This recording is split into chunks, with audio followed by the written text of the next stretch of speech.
contente de pouvoir avoir cet échange. D'accord? Donc, je vais vous laisser vous présenter. Vous êtes le maire d'Ungersheim. Peut-être juste pour poser le contexte, on vient de faire ensemble une journée d'Agora de l'alimentation qui était co-organisée par les Colibris et les Résiliecteurs 43 en Haute-Loire.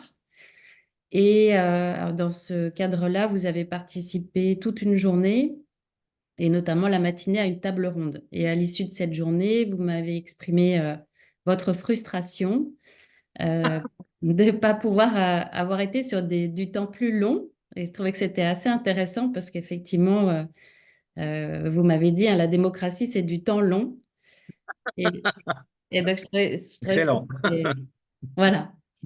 Qu'on puisse prendre le temps, je trouve que c'est très, très important aussi, effectivement, de vous donner la parole et que vous ayez l'espace de vous exprimer comme vous voulez. Donc, peut-être je vous laisse vous présenter. Après, j'ai une question pour initier la discussion, mais ensuite, c'est plutôt l'idée qu'on fasse ça sous la forme d'un échange, quoi.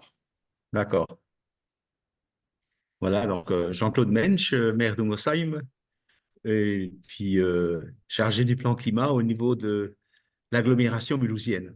OK, super. Alors, moi, la première question que j'ai, c'est des retours qu'on a beaucoup. Donc, en travaillant dans le cadre de l'association SOS Mère et Géorésilience, on est à la fois au contact d'élus, mais aussi de citoyens. Et bon, j'invente rien, je vais un peu enfoncer des portes ouvertes, mais on est sur une défiance quand même vis-à-vis du monde politique de la part des citoyens.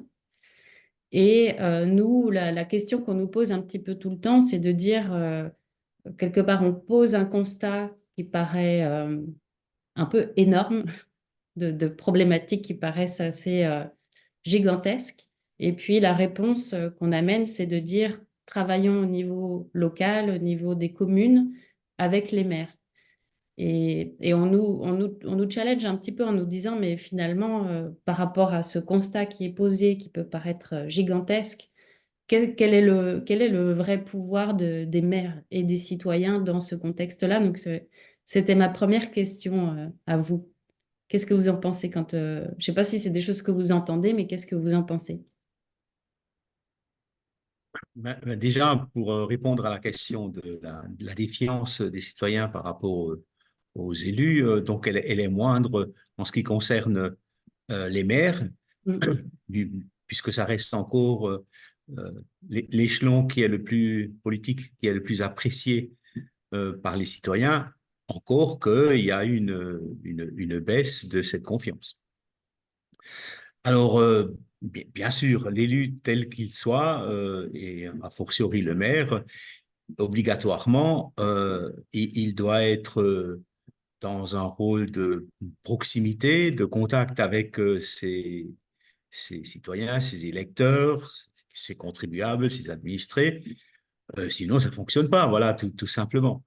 Ça fonctionne pas durant le mandat, et puis ça empêche l'application de certaines politiques, hein, celles qui sont censées être, voilà, entre guillemets, les plus courageuses, ou alors celles qui en même temps entraînent une part de mécontentement ou d'incompréhension de la part de la population.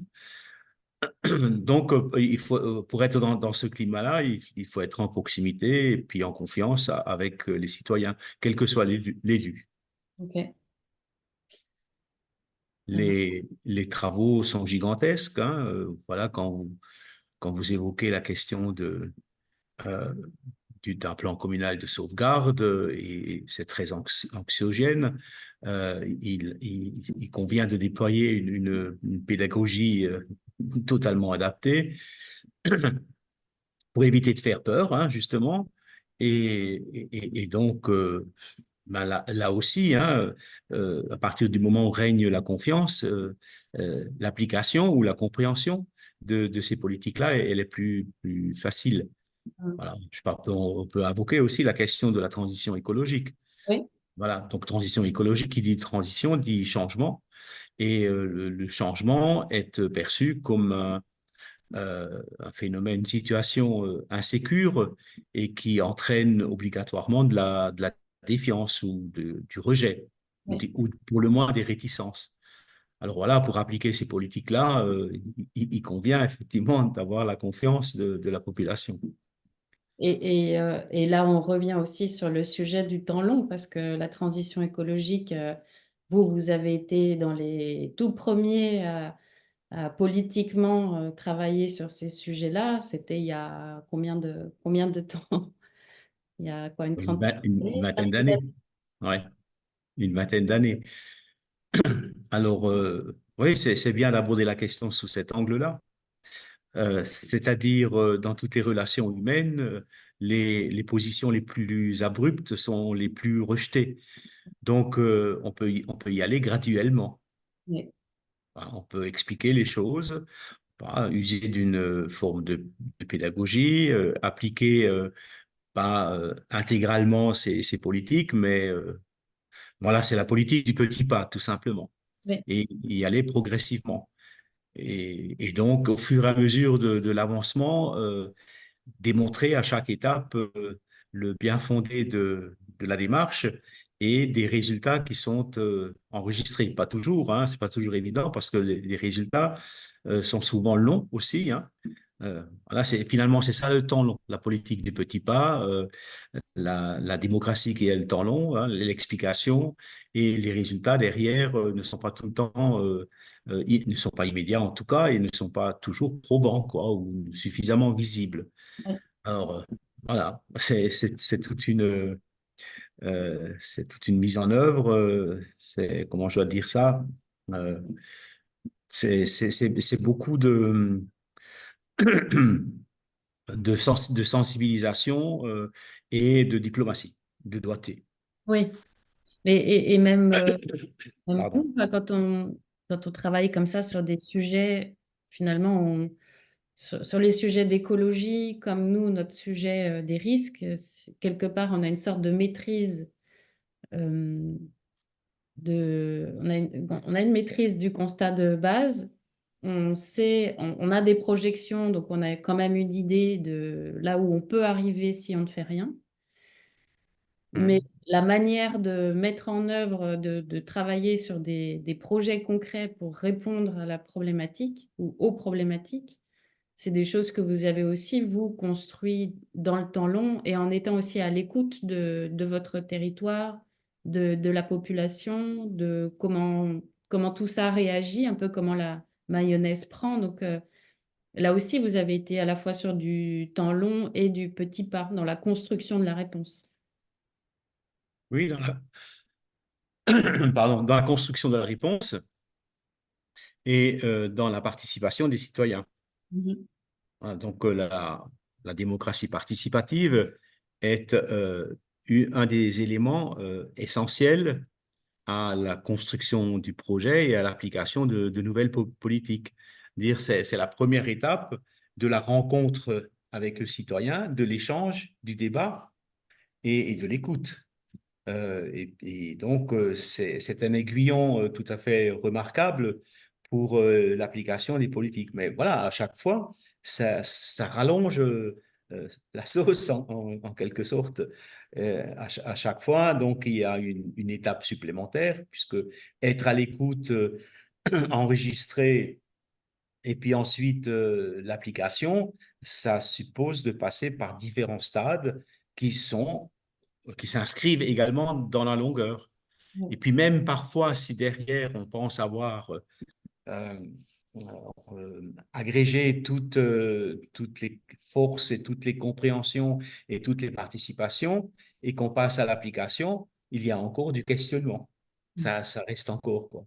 Voilà, c'est le temps long et le temps difficile. Oui. Le temps difficile de la confrontation entre peut-être les idées qu'on a dans la tête et la matière du réel, c'est ça? Sur le temps difficile? Oui, le temps difficile, c'est qu'on se heurte à des incompréhensions. Tout le monde n'est pas sur la même longueur d'onde. Tout le monde n'a pas les mêmes opinions, et surtout en matière voilà, de risque ou de réchauffement climatique. Mm. Voilà, on est on est dans la démarche de l'anticipation. Et l'anticipation, l'animal humain, il est un peu étranger à cette démarche. Donc, voilà, il y a toute une série de difficultés. Euh, ben, voilà, être visionnaire, c'est pas partagé par tout le monde. Hein, on le sait bien. C'est si la vérité franchit toujours trois étapes. La première, cette vérité-là, elle est plutôt raillée, moquée, traitée d'utopiste, de farfelue. Hein. La deuxième étape, cette vérité rencontre, quand elle commence à prendre, elle rencontre de plus en plus d'opposition. Voilà, c'est proportionnellement lié. Et puis enfin, la troisième étape, qui est finalement le temps long, hein, la troisième étape, c'est l'application des politiques et de ces différentes vérités, entre guillemets. Euh, et donc, ben, tous ceux qui se sont moqués de vous, tous ceux qui se sont opposés à vous de façon plus ou moins virulente, mais se rassemblent et répondent en un seul mot en disant, vous voyez, je vous l'ai toujours dit, c'est ce qu'il fallait faire. Donc, ils s'approprient, ce qui est intéressant Ouais, aussi. mais c'est le but aussi. Oui. Ouais. Le, Et le, le but, c'est pas de rechercher la gloriole. Le but, non. c'est d'appliquer ces politiques qui sont censées répondre aux besoins de la société, de l'individu, des habitants, et puis bon, à la situation globale de la planète. Et est-ce que finalement, quand on passe je connaissais pas ces trois phases là, la phase de l'utopie avec plutôt les moqueries et la phase de l'opposition, c'est plutôt une bonne nouvelle finalement quand on arrive dans cette étape-là, parce que ça veut dire déjà, que ça a manifestement quand même progressé et commencé à gagner en maturité. Et j'imagine que même pour soi, moi, c'est un truc que je vis, hein, avec ce qu'on met en place, ce qu'on cherche à Mhm. mettre en place, le fait de passer par ce sujet-là de l'anticipation des crises, eh ben, on a des oppositions, on a des gens qui ne comprennent pas du tout Mhm. pourquoi on passe par cet angle-là. C'est effectivement très angoissant. Mais voilà, on peut nous dire, mais vous appuyez sur des peurs, c'est pour obtenir quoi? Et puis, pourquoi passer par cet angle-là alors qu'il y a peut-être des moyens plus joyeux d'y arriver? Et puis, voilà, on va être comme ça un petit peu j'ai qu'un mot anglais moche qui arrive, mais challenger sur nos idées. Euh, Est-ce que finalement c'est une bonne nouvelle? J'imagine vous avez dû apprendre aussi de cette étape-là d'opposition ou c'est une étape qui est un petit peu stérile? Ben non, pas du tout. Quand il y a de l'opposition, hein, pour peu qu'elle soit, même si elle n'est pas constructive, hein, il convient d'en tirer enseignement et éventuellement de changer d'angle, euh, bon, d'attaque, entre guillemets, de changer, voilà, tirer enseignement de ces réprobations et je ne dis pas de changer de cap, mais de s'adapter, voilà, de s'adapter, d'en tenir compte, hein, tout simplement. Mais bon, la deuxième étape, ce sont des phases difficiles. Encore une fois, bon, je peux prendre l'exemple de nos résultats électoraux qui étaient plutôt très positifs hein, sur les deux premiers mandats. Et puis ensuite, ben, dès qu'on a mis en place ces politiques, malgré toute la pédagogie déployée, malgré euh, tout l'amélioration du lien social qui est voilà, finalement la partie la plus importante. Euh, donc, on a vraiment chuté dans nos résultats électoraux, tout en restant encore élu, même au premier tour. Mais par rapport à ce qu'on a connu avant, c'était carrément une chute pour revenir à des résultats sur le dernier mandat, donc encore meilleurs que ceux des premiers. Donc, ce qui est tout à fait ben, éloquent, je dois le dire, puisque ben, avec l'usure du pouvoir, c'est le contraire qui se produit, quoi. En créant de plus en plus fil du temps, Mhm. crée de plus en plus de mécontentement. Et bon, effectivement, euh, la, la, la situation est tout le temps complexe, hein. Voilà, il n'y a pas de réponse toute faite. Il y a toute une série de réponses et d'adaptations aux situations diverses et variées. Mais n'empêche, c'est un peu ce cette vérité, hein, qui est une citation de Schopenhauer en l'occurrence. Mais il y en a d'autres, hein, voilà, qui ont repris. Cette vérité-là, ce, ce, ce parcours-là, il, euh, on peut l'appliquer dans ce contexte-là. Mais il y en a tout plein. Dans la vie courante, on rencontre ça tout le temps, quoi. Mais ce qui veut aussi dire que le changement, voilà, quand on parle d'utopie, position d'anticipation anxiogène, euh, cette, ça suscite toujours des réactions hostiles. Ouais, ouais. Et ce que vous nous aviez dit quand on avait échangé la semaine dernière aussi, c'est que quand on a une utopie, c'est généralement, il me semble, c'est on a une projection pour faire évoluer les choses plutôt orientée pour le bien commun. Alors, en tout cas, en termes d'écologie, c'est vraiment, il me semble, un des axes, c'est de se dire collectivement, faisons mieux pour que tout le monde soit mieux, y compris l'environnement. Enfin, c'est pas que les humains.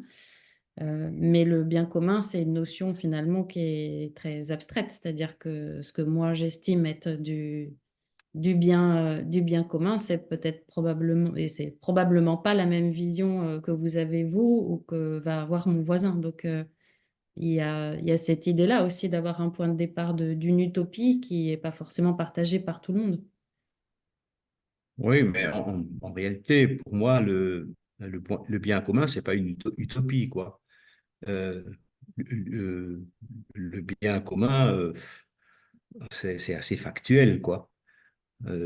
L'utopie, on est dans une projection, on est parfois dans de la fiction, alors que ben, le bien commun, œuvrer pour le bien commun, je dirais plutôt œuvrer pour le bien-être commun, Mhm. parce que les biens communs, c'est encore une autre approche. Euh, donc, oui, on se heurte aujourd'hui beaucoup à l'individualisme. Hein, culturellement, il est bien implanté et cet individualisme, c'est bien le résultat d'une société consumériste outrancière. Mhm. Ces clivages sont expressément créés et entretenus pour ben, isoler l'individu et mieux le manipuler dans une perspective de consommation, Mhm. de profit. Oui. Voilà, donc ça, c'est très bien entretenu, les messages sont permanents, et nous-mêmes, nous qui sommes euh, opposés à cette forme de système, nous baignons aussi là-dedans, nous côtoyons, voilà, nous sommes imprégnés, même si on ne le veut pas. Et alors là, je veux dire, c'est très difficile de s'en affranchir. Très difficile, quoi.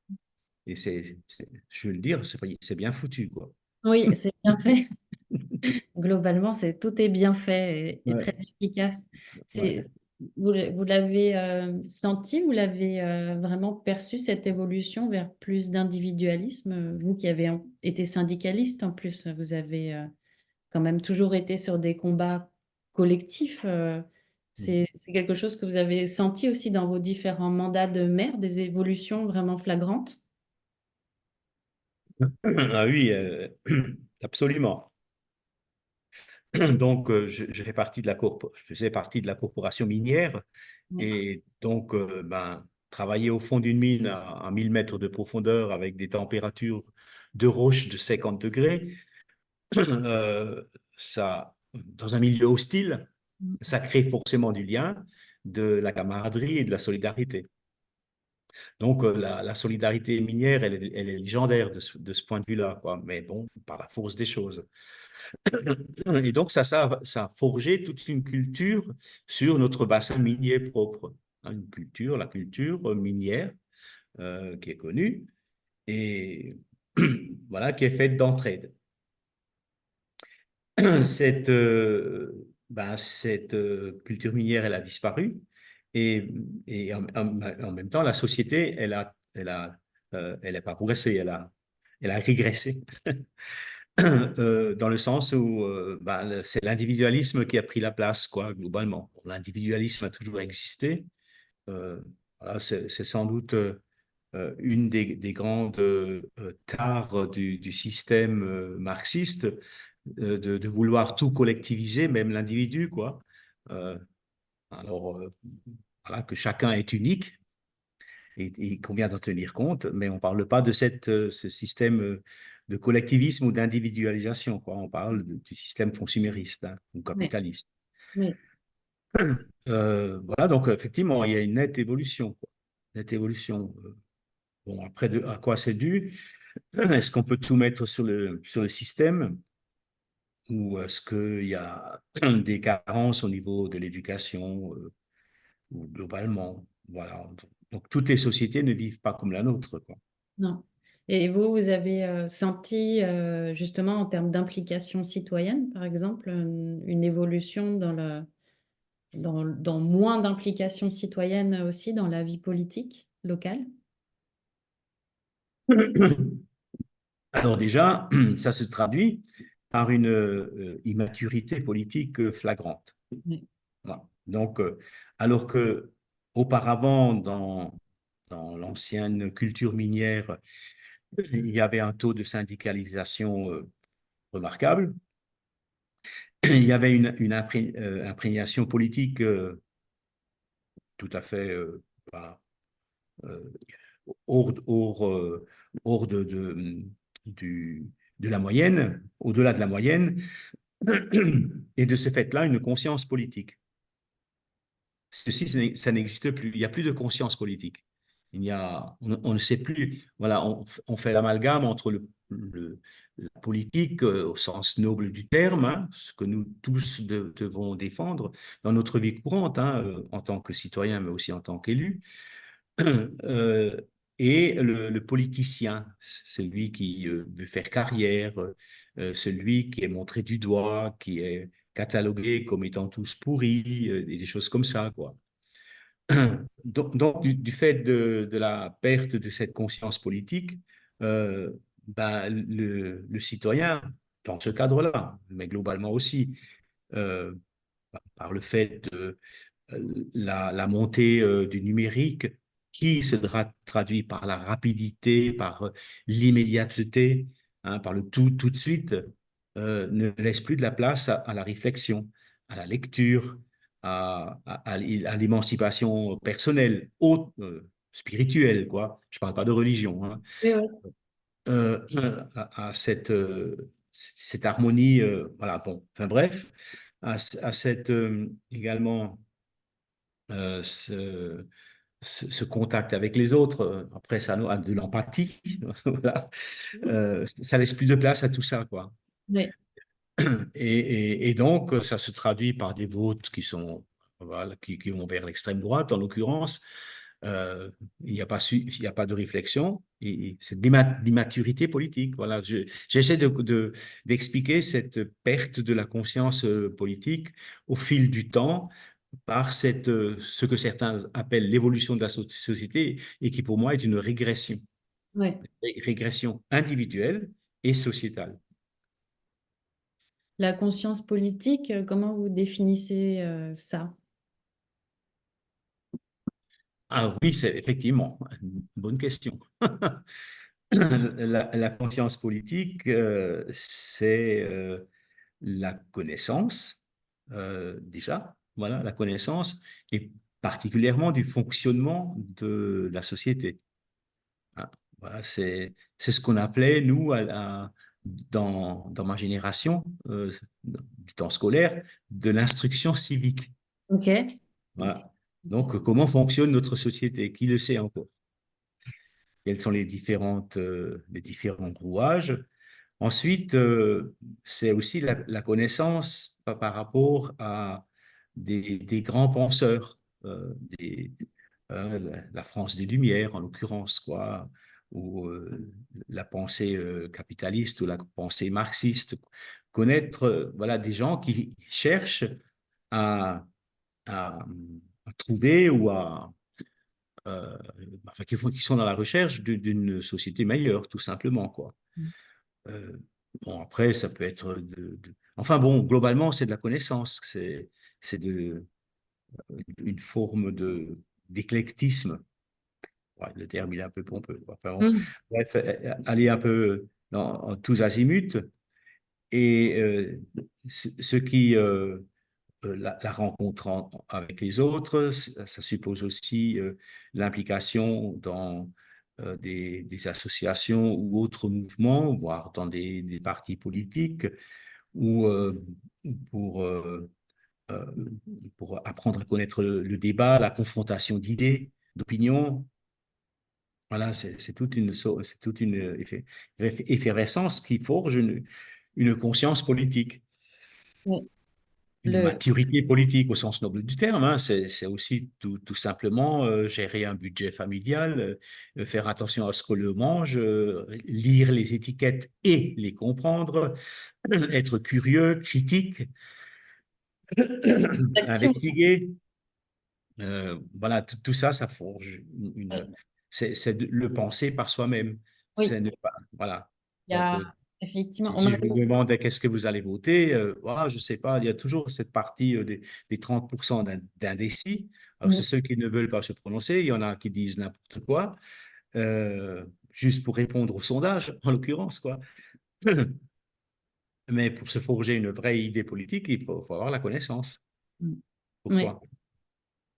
D'où ça vient, comment ça fonctionne. Un jour, on m'avait aussi dit que la philosophie, c'était des points de vue différents sur le monde. C'est des manières de regarder le monde un petit peu avec des Mhm. lunettes différentes. J'avais trouvé que c'était intéressant par rapport à peut-être des a priori qu'on peut avoir sur la philosophie, notamment sur les grands penseurs. C'est intéressant d'aller Oui. écouter ou lire des penseurs qui pensent pas comme nous, mais ça, c'est quelque chose qu'on a aussi du mal à faire, à mon avis. Mhm. Et puis, on observe, moi j'observe aussi beaucoup de polarisation, c'est-à-dire que il y a dans l'espace médiatique des sujets qui sont lancés, et puis il faut se positionner très vite sans avoir effectivement la connaissance, Mhm. d'avoir pris le temps d'aller chercher des sources d'informations et d'avoir peut-être écouté différents sons de cloche et avoir pris le temps de Mhm. par une réflexion et un raisonnement, il faut se positionner en pour ou contre. C'est ça. Donc, Il y a pas de place à la nuance. c'est ça, il n'y a pas de place à la nuance, il n'y a pas beaucoup de place au débat, parce que quand on est pour ou contre, Mhm. c'est pas évident de débattre. En tout cas, c'est pas des espaces où on peut vraiment Mhm. dialoguer et ne pas être d'accord, alors que il me semble que c'est hyper important d'avoir ces espaces-là d'échange. On en parlait tout à l'heure, hein, justement, avec l'opposition, toutes ces frictions-là, c'est aussi la vie démocratique, en fait. Oui, tout à fait. Tout à fait. Ouais. Et ça permet de se forger une opinion et de penser par soi-même. Oui. C'est-à-dire de sortir du formatage, du Oui. conditionnement. Donc ça, Parce que c'est c'était... c'est l'esprit critique aussi, du coup. Pardon? C'est l'esprit critique aussi Oui, à travailler. oui. Ok. Euh, vous êtes quelqu'un qui avait des convictions fortes. Des Là, quoi? vous avez des Des? convictions. Vous êtes un homme de conviction. Oui, je pense, oui. Oui, hein. Euh, Oui. et moi, j'observe que la plupart des gens qui tractent comme ça des projets, on va appeler ça un projet, je ne sais pas si c'est le bon mot, mais c'est généralement des personnes de conviction. Et ça m'interroge aussi du coup sur comment on fait le dialogue ensuite, vous, ou même comment vous le vivez, c'est-à-dire vos convictions à vous, elles sont quand même très fortes et vous avez tracté très fort le projet pour votre commune.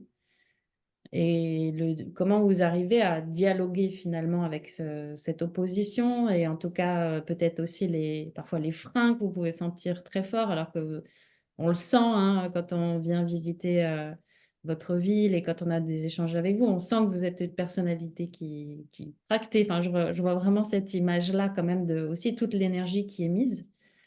Euh, comment on gère en fait quand on est une personnalité comme vous, justement ces enjeux-là, d'amener de la démocratie, peut-être des gens qui, je sais pas, même qui sont climato-sceptiques, qui vraiment trouvent complètement stupide l'argent qui est dépensé dans la commune pour faire tout ce qui est fait. Quand on est vraiment sur des zones quand même de friction et d'opposition très forte. Et c'est une vaste question. Et il y a plusieurs réponses. Hein, pour répondre tout de suite à la dernière, ça coûte de l'argent et puis il faut expliquer nos dépenses. C'est un investissement pour l'avenir, quoi. Et puis pour l'avenir, même pour un avenir direct. Donc, voilà, globalement, c'est-à-dire, on sait très bien que quand on va dans une direction qui n'est pas celle de tout le monde, hein, euh, ça me fait penser à une chanson de Brassens, La réputation. Donc, quand on ne va pas dans cette direction, on sait très bien qu'on se crée des ennemis de l'opposition. Donc, il faut prévoir la réponse. Hein, donc, c'est souvent, il faut prévoir, quoi, anticiper. On est nouveau dans la même démarche, quoi. Faut anticiper les choses. Bah, ensuite, il y a aussi l'autre démarche. Hein, si vous pouvez très bien être en relation avec des personnes qui ne sont pas convaincues ou qui sont plus ou moins réticentes, pas hostiles, mais réticentes. Donc, ce sont des sujets que vous n'abordez pas obligatoirement.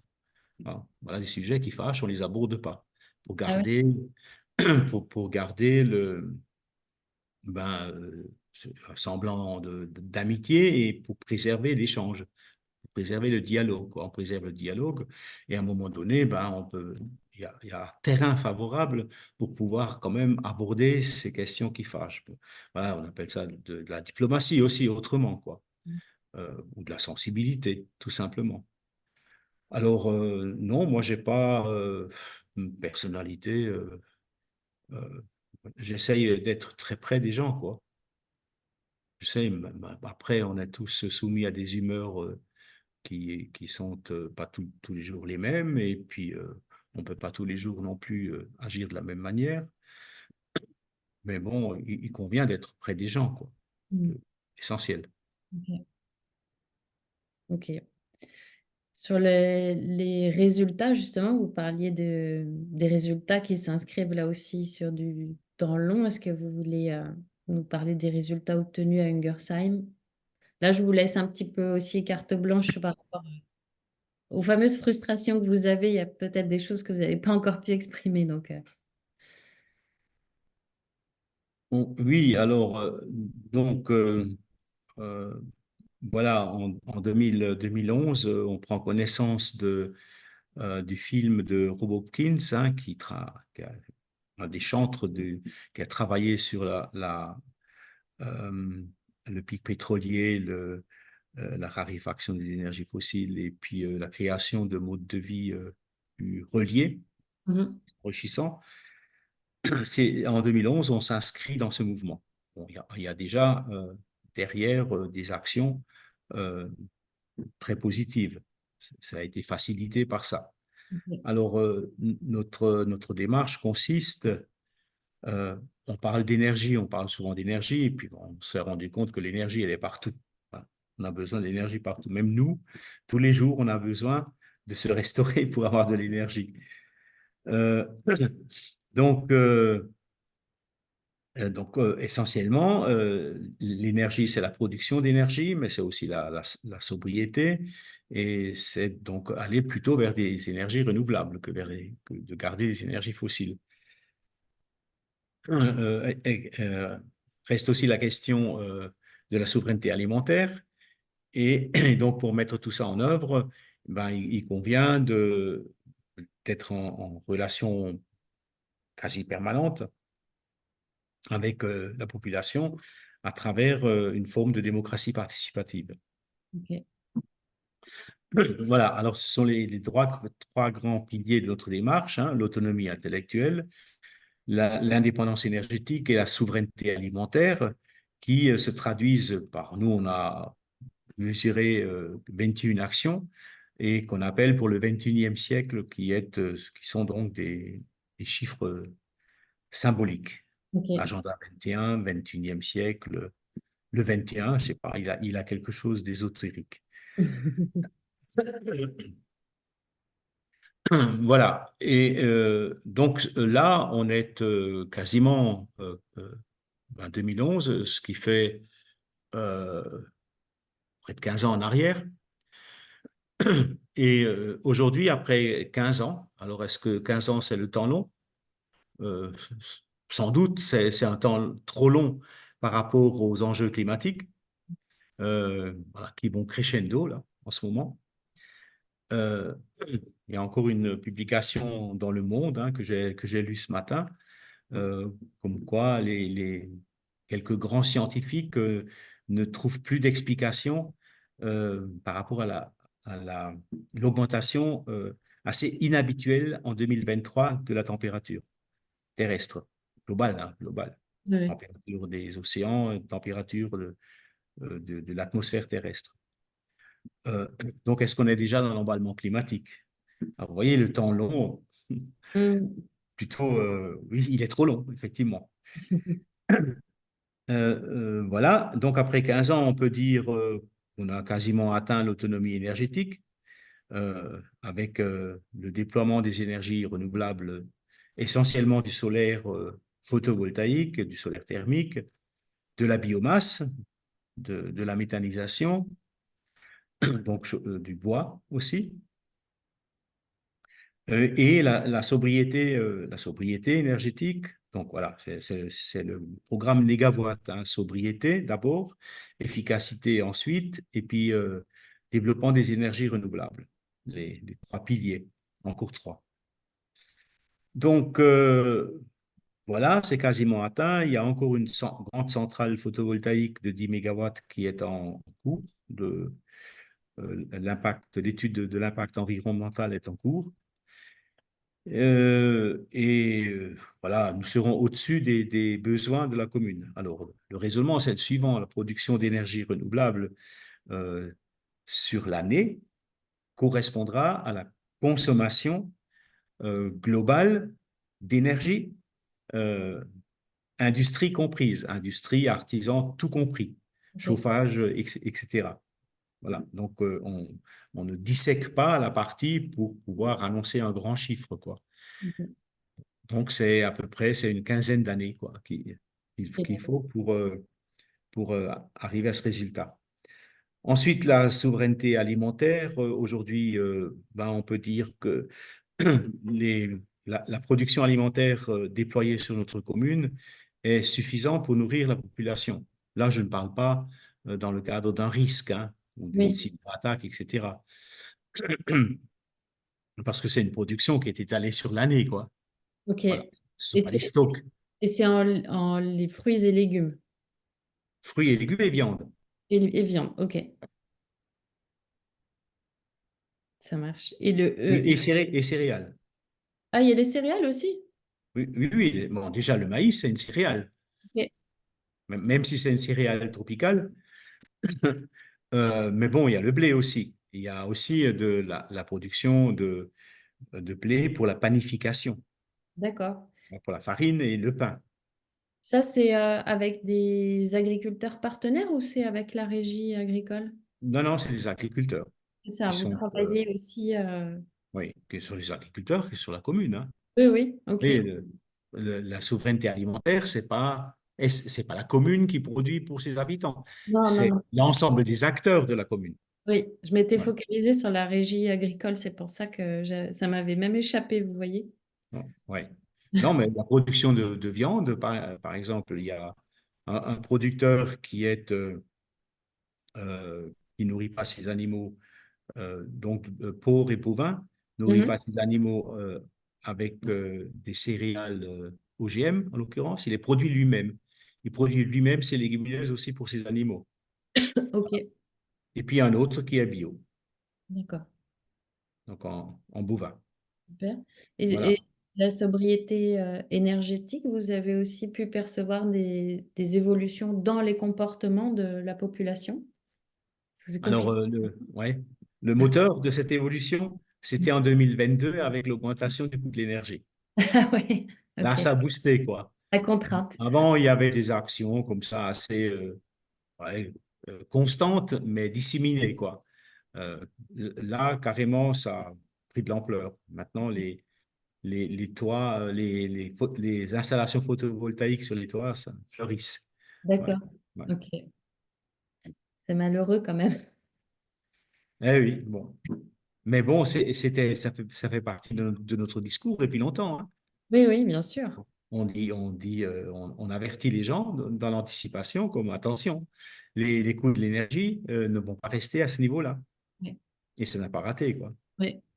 Et l'autonomie intellectuelle, ça c'est un sujet quand même compliqué. Parce que vous pouvez faire de la pédagogie, mais ça a ses limites aussi. C'est-à-dire qu'à un moment donné, si l'objectif c'est d'être autonome intellectuellement, c'est pas à la mairie du coup de remplir les têtes entre guillemets. Donc comment on réinitie ce travail-là qui est important, on en a parlé tout à l'heure. Voyez, pour rendre les informations ou les, la demande de changement moins, moins anxiogène, ben, il convient de préparer les esprits. Et comment on les prépare? Mais en les aidant à penser par soi-même. Mhm. Voilà, c'est ce qu'on a évoqué tout à l'heure, euh, c'est-à-dire acquérir cette maturité politique, hein, par l'intermédiaire de cercles de réflexion, hein, l'épicerie café philo en l'occurrence, par les réunions du conseil participatif, de groupes de travail, par l'intervention au niveau de l'école, au niveau des enfants. Ça peut paraître un peu bizarre, mais bon, euh, faire comprendre, enfin, c'est même pas faire comprendre, assurer une pédagogie envers les enfants qui comprennent très facilement les choses en la matière, hein, en matière d'écologie, ce sont d'excellents vecteurs qui ensuite vont convaincre les parents. Ok. Voilà, donc bon, l'autonomie intellectuelle, c'est essayer de trouver des solutions pour être plus libre. Voilà, n'être pas soumis au formatage, au conditionnement ambiant ou au consumérisme outrancier, quoi. C'est puis ensuite penser par soi-même, quoi. Et quand on pense par soi-même, on a l'esprit critique, on peut recevoir des messages ou alors ou les recevoir en ayant une réponse, c'est-à-dire participer au mouvement. C'est cette nourriture spirituelle. Oui. Et finalement, la réponse très concrète que vous pouvez amener, c'est d'offrir, enfin, de ce que je comprends, hein, c'est un espace et du temps, justement. Et on crée des espaces-temps où on peut venir Ouais. et avoir cette nourriture-là qui est intellectuelle, en fait. Ouais, mais rien que du fait d'organiser ces moments-là, Oui, euh, bon, ça crée chez les organisateurs déjà une forme de bonheur, hein. ok. On a une forme de satisfaction, hein, pour ne pas aller trop loin dans la hiérarchie, une forme de satisfaction. Et puis ensuite, le fait de débattre et de confronter les idées, c'est pareil, hein, ça crée du lien.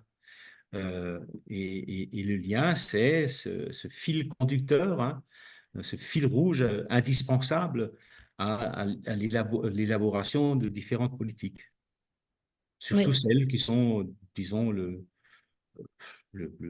plus, euh, qui apportent de l'insécurité. oui. Mm.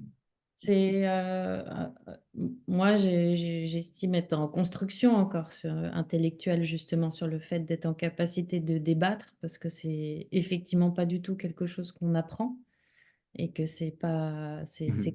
compliqué, notamment quand on se retrouve face à des gens qui ont l'habitude de prendre la parole et qui ont un petit peu des arguments aussi tout faits. Oui. Moi, c'est en train de se construire.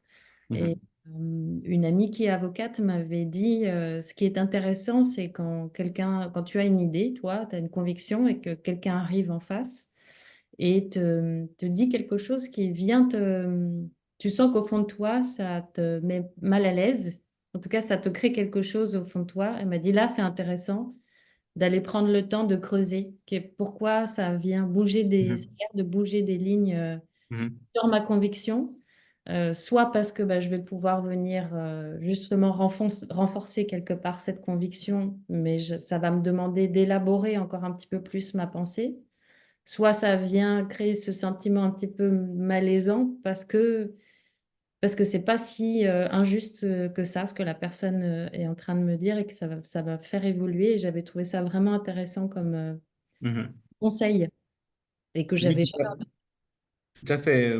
Je pense aussi que être systématiquement, sans rentrer dans l'agressivité ou l'adversité, Mm. être systématiquement dans la contradiction.